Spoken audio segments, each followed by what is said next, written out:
Sabe como funciona essa questão de acreditar num pai?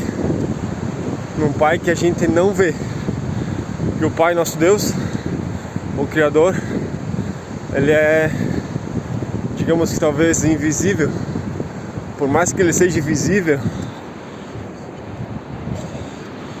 E aí você tem uma questão de acreditar ou não sobre tudo aquilo que ele fez. Mas quando eu digo acreditar num pai, como é difícil acreditar num pai quando ele não existe fisicamente. Muitas pessoas têm pais vivos, presentes de corpo, mas não como um pai presente para um conselho, presente no dia a dia para poder passar todas as coordenadas para poder educar um filho.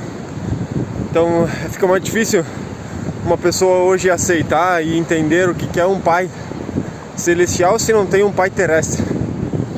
Fica bem difícil. Ontem estive junto aí com duas crianças aí, que são dois meninos no caso.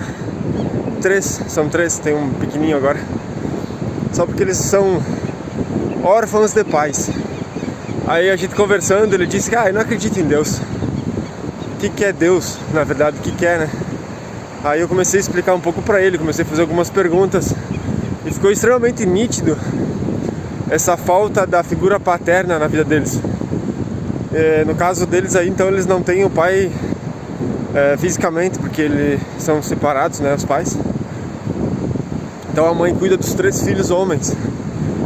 E aí eu percebi que ontem comecei a falar com eles, os três ficaram rodeados assim na minha frente, eles ficaram um em cada canto aqui. O pequenininho até brincava, porque ele é muito pequeno, então ele ficava pulando em volta. Mas os outros dois colocaram a cadeira na minha frente e começaram a me escutar. E eu falando sobre o que era essa questão de Deus, o que é Jesus.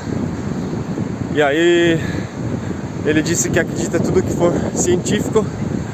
E aí a ciência, que é exata e tudo mais. Aí eu expliquei, eu falei que 70% dos maiores cientistas no mundo acreditavam em Deus.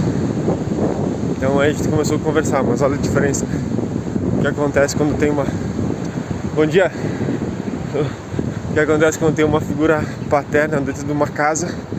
Isso muda o jogo, isso muda toda uma vida adulta. Isso muda total. Como faz a diferença. E tá justamente ao contrário, né? O sistema tá quebrando essas figuras paternas, tá quebrando todas as funções da mulher, tá quebrando tudo. Tudo que Deus deixou dito para ser feito, as pessoas com uma interferência aí maligna tá quebrando tudo isso.